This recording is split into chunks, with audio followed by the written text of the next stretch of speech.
Баршаңызға қайырлы күн. Міне маусымашардың бірінші күні де өтті. Келген командалардың саны 215-ке жеткен екен. Әлі де келіп жатқан командалар бар. Ендігі бізде 2019 жылғы рекордты бұзамыз ба деген үміт бар.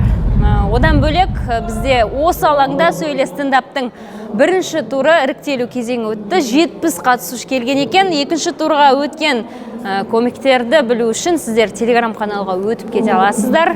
Одан бөлек айтатын жайт, кешегі маусымашардың ашылу салтанаты өте ерекше беташар форматында өтті.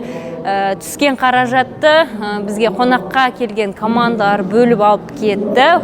Және де ерекше жұлдызды алаң болды деп айта аламыз кеше, себебі Jai Music музыкалық жобасының тұсаукесері өтті. Сонау эстрада жұлдыздарынан Бейбіт Қорған, Дастан Оразбеков келсе, одан бөлек Жайдарманның түлектері Михабая 8-1 Назар аудар құрамында өнер